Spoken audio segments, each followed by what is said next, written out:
Ba số đây bông bông là nè tọcในក្នុងវីដេអូនេះផងដែរខ្ញុំនឹងធ្វើការបង្ហាញជូនទៅកាន់បងប្អូនតាក់ទងទៅនឹងបងប្អូនដែលមានរូបភាពចង់ធ្វើការ design ដាក់ជាមួយទៅនឹងអក្សរនៅលើរូបភាពរបស់យើងតើយើងធ្វើមិនជាមួយនឹងកម្មវិធី Canva ហើយយើងធ្វើ style ដាក់ stroke ដាក់ shadow អីផ្សេងហើយជាមួយនឹងការ Z ជាមួយនឹងអក្សរខ្មែរណាតោះកុំឲ្យខាត់ពេលវីដេអូយើងនឹងទៅចាប់ផ្ដើមទាំងអស់គ្នាបើសិនជាយើងមានរូបភាពមួយសន្លឹកហើយនេះរូបភាពមួយសន្លឹកដែលយើងធ្វើការកែប្រែផ្សេងចឹងរបៀបដែលយើងធ្វើការខ្ញុំបង្ហាញបងប្អូនពីរនៅវីដេអូមួយនេះចំណុចសំខាន់ទី1គឺ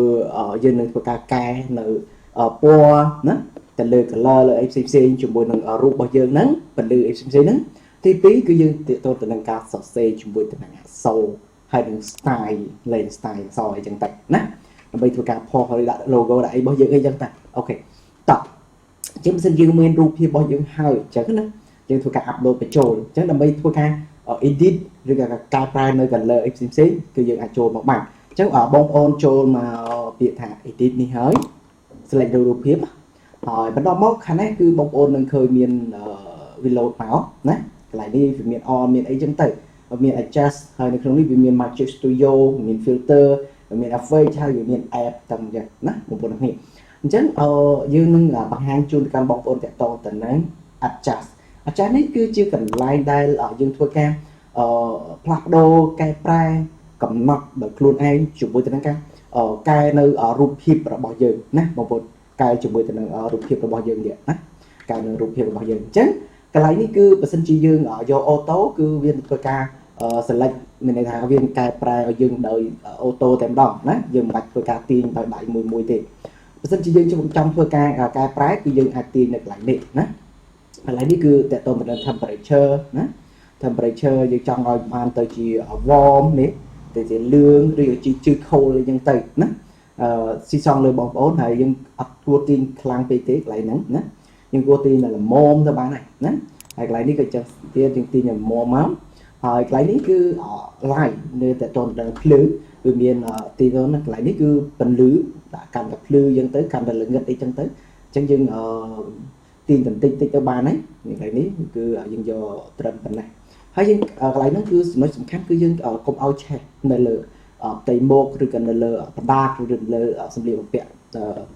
ផលិតផលរបស់យើងអីផ្សេងៗចឹងទៅណាអូខេហើយកន្លែងនេះគឺ contrast ហើយ highlight គឺជាចំណុចដែលឆេះអញ្ចឹងយើងអាចធ្វើការបន្ថយនៅ highlight តិចទៅណាបន្ថយ highlight ហើយតម្លើង shadow គឺជាស្រមោលអញ្ចឹងចំណុចដែលខ្មៅហ្នឹងគឺសិតតែជាស្រមោលហើយណាសិតតែជាស្រមោលជាងយើងអាចតម្លើងស្រមោលបន្តិចអាវ៉ានេះមានន័យថាឲ្យតែចំណុចពណ៌សនេះដូចជាលើអាវគាត់លើ background លើមុខអីអស់តែចំណុចពណ៌សគឺគេចាត់ទុកថាជា white អញ្ចឹងយើងចាប់ទាញតម្លើងបន្តិចមកហើយ black នេះគឺឲ្យតែកន្លែងណាចំណុចខ្មៅគឺយើងវាធ្វើការកែប្រែកន្លែងហ្នឹងអញ្ចឹងយើងកន្លែងខ្មៅនេះយើងសូមឲ្យដិតខ្មៅបន្តិចមកណាហើយកន្លែងមួយទៀតគឺ saturation បងប្អូន saturation នេះគឺមានន័យថាជាកន្លែងដែលយើងធ្វើការចាក់ពណ៌បន្ថែមមានន័យថាពណ៌ក្រហមកាន់តែក្រហមពណ៌ខៀវកាន់តែខៀវពណ៌សកាន់តែសកន្លែងហ្នឹងណាកន្លែងនេះអញ្ចឹងយើងទាញត្រឹម 4-5 ទៅបានហើយណាយើងបាច់ទាញខ្លាំងពេកទេកុំឲ្យខុសទ្រង់ទ្រាយដើមហ្នឹងណាអញ្ចឹងគឺប៉ុណ្ណេះមកគឺមានថាស្អាតធម្មជាតិហើយ color មកណា color មកពីបើយើងកាន់របស់ពិតអញ្ចឹងនេះគឺរបស់ពិតអញ្ចឹងណាចូលចំណុចការកែប្រែគឺកុំឲ្យខុសពីលក្ខណៈពិតផ្ទាល់ណាអូខេហើយបន្តមកទៀតគឺយើងកែប្រែរួចហើយអូខេយើងអាចបើសិនជាយើងចង់ reset វិញមានន័យថាយើងចង់លុបអ្វីដែលយើងកែប្រែនៅខាងលើទាំងអស់នេះយើងអាចចុច reset នេះក៏បានណាចុច reset ហ្នឹងក៏បានដែរប៉ុន្តែយើងកែប្រែរួចហើយអូខេយើងយកប៉ុណ្ណឹងមកនេះអញ្ចឹងយើងបានកែប្រែរួចរាល់ហើយណានេះកែប្រែរួចមានន័យថាយើងបាន edit យើងបានកែប្រែជាមួយនឹង color ណារូបភាពពលឺសម្មាលអីផ្សេងៗហ្នឹងយើងរួចរាល់ហើយគឺថាប៉ុណ្ណឹងយើងយកបានណាហើយមួយទៀតយើងទៅសរសេរជាមួយទៅនឹងអក្សរខ្មែររបស់យើងអញ្ចឹងបើសរសេរជាមួយទៅនឹងអក្សរខ្មែរគឺយើងចូលមកកន្លែងពាក្យថា text នេះនោះ text នេះមកហើយបងប្អូនរើសនៅកន្លែងនេះណានេះណាចុចកន្លែងនេះមកហើយខាងក្រោមនេះគឺវាមាន style ផ្សេងណា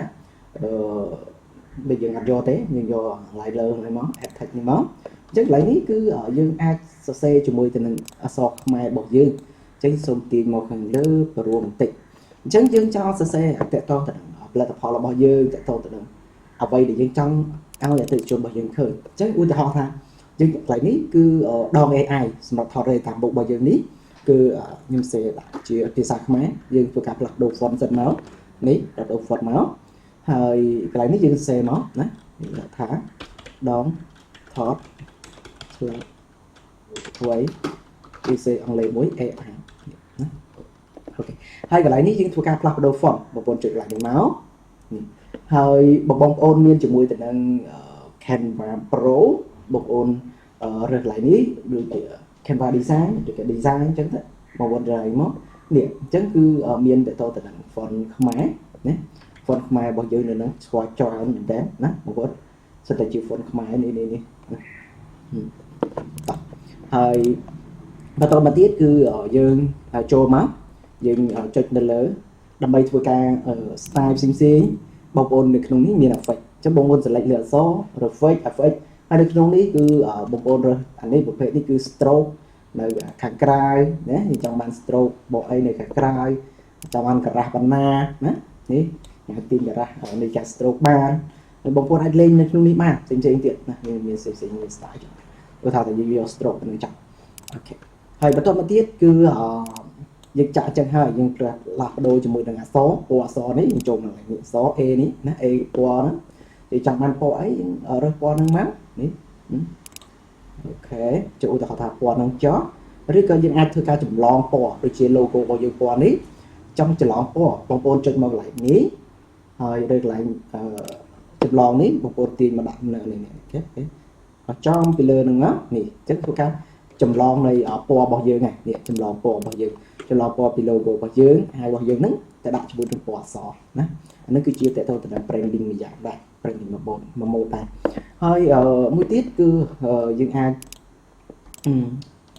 copy ហើយធ្វើការដើម្បីធ្វើការ copy បងប្អូនយើងចុចក្រោមមកចុច Alt ឲ្យជាប់នៅលើអក្សរហើយចាប់ទាញមកឆ្វេងមកនេះទាញមកឆ្វេងបានហើយឬមួយទៀតគឺយើងចុចនៅលើមានកន្លែងសញ្ញាបូកនេះ duplicate copy ដូចគ្នាណាអូខេចឹងកន្លែងនេះគឺយើងដាក់ជាមួយនឹងដាក់សិនទៅតាមមុខ360 degree ណាខ្ញុំព្យាយាមមួយឲ្យបងប្អូនថ្មីក៏ដោយក៏អាច design បានខ្លួនឯងណា design បានខ្លួនឯងខ្ញុំព្យាយាមលឿនទេណាបើសិនជាបងប្អូនអត់ទាន់បងប្អូនអាចមើលណារៀនធ្វើទៅចេះដើម្បីយើងទៅ design ផលិតផលសេវាកម្មរបស់យើងផ្សេងនេះហើយបន្តមកទៀតគឺយើងចង់ធ្វើ style ផ្សេងណាបងប្អូន style ហ្នឹងគឺមិនន័យថាយើងចង់ដាក់សម្មោលដាក់ stroke ដាក់អីផ្សេងៗអញ្ចឹងយើងចង់ដាក់បន្ថែមណា style អញ្ចឹងគឺបងប្អូនដើម្បីធ្វើ style បន្ថែមនេះដើម្បីធ្វើ style បន្ថែមអញ្ចឹងឧទាហរណ៍ថាយើងចង់ AI នេះពី AI នេះយើងចង់ដាក់បានពណ៌ផ្សេងអញ្ចឹងបងប្អូនគ្រាន់តែខាត់មកកាត់វាចេញមកណាពលាតវាចេញជាពីរណាបន្តមក copy មួយទៀតហើយផាស AI នឹងចូលវិញហើយ AI ហ្នឹងយើងចង់ដាក់ពណ៌ផ្សេងណាយើងចង់ដាក់ពណ៌ផ្សេងយើងចង់ដាក់ពណ៌ផ្សេងកន្លែង AI ហ្នឹងគឺបើសិនជាយើងចង់ដាក់ gradient នេះវាមាន text gradient នេះណា text gradient គឺយើងចូលមកយើងប្រើនៅ text gradient ហើយ accept មួយមកអូខេហើយកន្លែងនេះយើងដាក់ AI ចូលយើងបាយពាក្យ AI ចូលប៉ុន្តែថ្មអត់ទាន់ support ទេកន្លែងហ្នឹងប្រាប់បងប្អូនហើយ AI ចឹងណាហើយបន្តមកយើងធ្វើការផ្លាស់ប្ដូរ font ចឹងចង់បាន font ណាឧទាហរណ៍មួយចេះចុះនេះ AI មួយចឹងហើយយ៉ាងមកយើងអាចធ្វើការផ្លាស់ប្ដូរពណ៌ផ្សេងៗបាននៅក្នុងហ្នឹងចង់បានពណ៌អីបងប្អូនបាយចូលពណ៌ហ្នឹងមកឬក៏ select ពណ៌ gradient នៅក្នុងនេះណាអូខេនេះពណ៌នេះចុះឬក៏ពណ៌នេះចុះណាបងអាចអញ្ចឹងយើងចុច add design ហ្នឹងយើងធ្វើការយកមកដាក់នៅលើស្លឹកការងាររបស់យើងចុច add design នេះមួយមកនេះ add design អញ្ចឹងរូបភាពរបស់យើងនេះ AI អក្សរ gradient ហ្នឹងមកនេះអញ្ចឹងយើងលុបនេះចាញ់មកអូខេអញ្ចឹងនឹងគឺជាប្រភេទ text gradient ដែលមានពណ៌ច្រើនពណ៌ណាយើងអាច style ចឹងបានហើយយើងអាចមួយទៀត បើសិនជាបងប្អូននេះថាយើងចង់បានសាដូមួយមកតង់ទៀតមួយជាន់ទៀតអញ្ចឹងវិធីសាស្ត្របងប្អូនអាចចុច copy នេះ copy ចេះមកហើយអូសទៅលើមកតង់ទៀតមកហើយនេះយើងចង់ខាងក្រោមនេះយើងចង់ទាញជាពណ៌ផ្សេងមានន័យថាយើង copy មួយនេះចម្លងមួយបងចម្លងមួយនេះដើម្បីដាក់ style ខាងក្រោយហ្នឹងឲ្យផ្សេងពី style ខាងមុខជាធម្មតាកន្លែងហ្នឹងគឺដាក់អត់សូវច្បាស់ពេកទេនេះអញ្ចឹងយើងចុចចូលមកហើយក្រោមវាណាបងប្អូនក្រោមហ្នឹងបងប្អូនចូលមកកន្លែងនេះមកហើយយើងប្រផេះបន្តិចមកនេះណាប្រផេះបន្តិចមកនេះអញ្ចឹងយើងចាប់ទាញខាងលើនេះមកក្របពីមកអញ្ចឹងគឺវាលក្ខណៈជាតង់ជាមកតង់ទៀតខាងក្រោមមានន័យថាសមោលមកជាន់ទៀតបងប្អូនណាសមោលមកជាន់ទៀតអូខេហើយមួយទៀតមួយ style មួយទៀតបើសិនជាយើងចង់ធ្វើអញ្ចឹងហើយយើងចង់ដាក់ stroke បន្ថែមទៀតគឺបងប្អូន select ទាំងពីរនឹងមក select ទាំងពីរឬក៏បើសិនជាយើងចង់បាន AI នេះចូលជាមួយគ្នាដែរណា AI នេះចូលជាមួយគ្នាដែរយើងគ្រាន់តែ select ទាំងអស់មកស្ដាំដើម្បីធ្វើការ download យកមួយនេះ download យកមួយមកហើយកន្លែងនេះយើងរើស transparency កន្លែងនេះយើងរើស transparency មកហើយជួយពាក្យ download នេះ download មកហើយកន្លែងនោះយើងរើស PNG tab file ខាងលើយើងរើស PNG មកអូខេចាំបន្តិចទៅ download រួចដល់ហើយអូខេនេះអញ្ចឹង download ហើយយើងរើសទីតាំងដាក់សមួយសើស៊ីដល់អូខេនេះអញ្ចឹងយើង download បានមកហើយអញ្ចឹងយើងចាប់ទាញមកតម្លាក់មកនេះបងចាប់ទាញមកតម្លាក់មកហ្នឹងគឺប្រភេទអក្សរហ្នឹងគឺយើងអាចកែប្រែបានទេបើមិនជាយើងចង់សរសេរអក្សរអីយើងលុបអាចាស់ចោលសិនមកហើយយើងចង់ដាក់ style អីផ្សេងទៀតគឺបងប្អូនគ្រាន់តែចូលមកនៅលើពាក្យថា edit ហើយបន្ទាប់មកគឺយើងរើសពាក្យថា shadow ក៏ចូលរើស shadow មកអញ្ចឹងយើងអាចដាក់ style ផ្សេងបាននៅលើហ្នឹងនេះណាបងប្អូនចង់បាន style អីបន្ថែម stroke មួយជាន់ទៀតអីបានហើយដាក់មួយគឺទៅទាំងអស់តែម្ដងកន្លែងហ្នឹងណាហើយយើងចង់បានការ៉ាស់ប៉ុណ្ណាគឺយើងដាក់កន្លែងហ្នឹងបានអាហ្នឹងគឺ style បែបទៀតហើយបងប្អូនខ្លះគាត់ចង់លេង style ណាចង់លេង style អូខេអញ្ចឹងយើងបានពណ៌ដែលយើងចង់បាន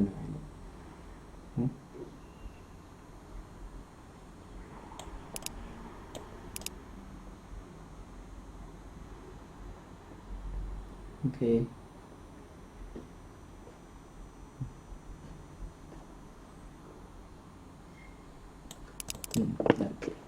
តោះហើយយ៉ាងទៀតការដាក់អក្សរដើម្បីឲ្យមើលទៅលក្ខណៈ pure ស្អាត modern អញ្ចឹងបងប្អូនអាចយកមក element ហើយវាយពាក្យថា element design element ចឹងណានេះបងប្អូនរើសយក element ចឹងណានេះណា element ចុច element មកនេះបងប្អូនឃើញហើយយកពាក្យកន្លែង graphic នេះហើយនេះវាមាន style ផ្សេងសម្រាប់យើងយកទៅធ្វើការតុបតែងនៅអក្សររបស់យើងឲ្យកាន់តែស្អាតផងដែរត្រង់កន្លែងហ្នឹងបន្ថែមទៀតណាអូខេនេះសិតទៅជា element ណានេះឧទាហរណ៍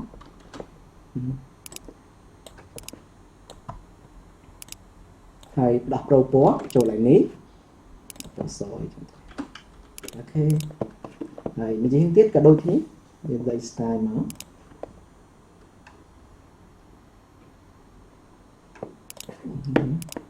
ពេលចឹង style element ចេះបើលេងពណ៌សស្អាតបងប្អូនណាលេងពណ៌សស្អាតនេះទៅពណ៌មកពណ៌សអូខេហើយនេះដូចគ្នាយើងដូរលេខមក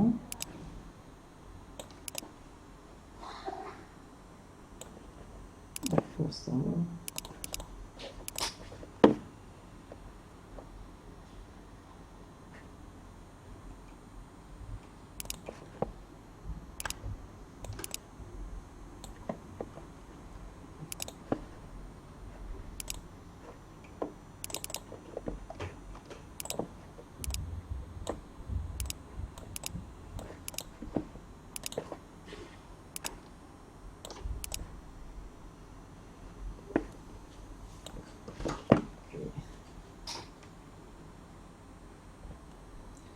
này như cục mùi mà hơi cái này ní dương chỗ lại ní tụi bay flip nó hay giờ đây tích máu đặt lại hay đồ bỏ sọ ok này dáng này một hơi mối tiếp dân riêng trong thơ stroke song kháng nè stroke tua nó bộ stroke tua đấy bên đây thành bong bồn khơi class như stroke nơi bọt trung bình giật nọ nó ngờ nhom hai chuột can bong bồn tịch lại nè đấy ok lại nó cứ dương xong copy sẵn đấy đâm bay chầm lon này là cái nhưng mà pay tiệt nè dương nhiều bịa tháng tập đi kẹp pay chắn ban pi bong bồn pay thì môi pay thì pi nhé ok chắn select lơ rụp bao giờ máu và toàn máu dương cho tiệt thằng DG remover nè nè chắn mình thưa ca remove background này ở root tour bao giờ nè nè con tay dưới trong lục tay background chặt nâng để chẳng như xong bẹt màu bình chạy bẹt bình dẫn hơi lại nếu như copy mà tăng thiệt thì này là copy rupee dịch lật lại biết hết bốn chứ như copy rupee dịch lật hơi và tỏ móc cứ đi remove rupee cả một cái máu đấy okហើយបន្តមកគឺយើង select លើរូបរបស់យើងនឹងហើយnumber 4 select លើរូបរបស់យើងនឹងហើយបន្តមកយើងចុចពាក្យថា edit ហើយយើងរើសពាក្យថា shadow នឹងមិនដែរហើយកន្លែងនេះយើងរើសពាក្យថា outline ជាបងអញ្ចឹងវាមានសម្រាប់នៅខាងក្រៅអញ្ចឹងយើងរើសពណ៌សកន្លែងហ្នឹងហើយរើសកម្រាស់ដាក់ត្រឹម19អីបានណាអញ្ចឹងវាជាន់ជាមួយនឹងរូបខាងមុនអីនេះណានេះដាក់មកអូខេអញ្ចឹងវាឃើញតួរបស់យើងវាកាន់តែផុសមកផុសមិនbằngទៀតកន្លែងហ្នឹងអញ្ចឹងកន្លែងនេះគឺល្អមែនទេសម្រាប់បងប្អូនធ្វើជា page ផលិតផល trim king ផ្សេងៗហ្នឹងណាគ្រឿងភេសជ្ជៈកាហ្វេអីហ្នឹងគឺបងប្អូនអាចធ្វើបានកន្លែងហ្នឹងណាមើលអាចធ្វើបានអូខេហើយបើសិនជាយើងចង់ដាក់ background ខាងក្រោយព្រាល background អញ្ចឹងយើងចូល select លើ background ខាងក្រោយណាកុំភ្លេចចូលនៅ background ខាងក្រោយមក select background ខាងក្រោយហើយយកពាក្យថា edit ហើយយកពាក្យថា blur នេះហើយយើងយក world blur នេះមកអញ្ចឹងមានន័យថាពេលដែលយើងទាញទៅវានឹងធ្វើការព្រាលនៅទាំងអស់មកសម្លឹកទំព័ររបស់នេះជិះព្រាលទៅ background ខាងក្រោយណាព្រោះយើង select background ខាងក្រោយទុកតួខាងមុខរបស់យើងហើយកាន់ឲ្យផុសចេញឡើងណាហ្នឹងដល់ហើយណាអូខេតោះហ្នឹងរួចរាល់ហើយក៏យើងចង់បានមួយណានេះពីរហ្នឹងយើងចង់បានមួយនេះក៏បានតោះខ្ញុំនឹងបង្ហាញជូនដល់បងប្អូនវិញថាយើងរួចរាល់ហើយអូបើសិនចង់ដាក់ logo នេះ logo នៅលើអាវមានហើយយើងមិនដាក់ទៀតទេកុំឲ្យស្អីស្កាស់មួយទៀតគឺបើសិនជាយើងចង់ download តែយើងចង់ download មានច្រើន page អញ្ចឹងយើងចង់ download តែមួយតែយើងធ្វើមិនតោះបងប្អូនគ្នាមកមើលជាមួយនឹងខ្ញុំជាមួយនឹងការ download អញ្ចឹងបងប្អូនគ្រាន់តែចុច share យកទៅ download ហើយកន្លែងនេះកុំភ្លេចយើងចង់បាន page មួយណាយើងជ្រើសរើស page មួយហ្នឹងឬក៏ចង់បានទាំងអស់យើង select ទាំងអស់ចង់បាន current page គឺ page មួយនេះ download ហ្នឹងអញ្ចឹងខ្ញុំចង់ download ទាំងអស់ណាហើយចង់បានទំហំ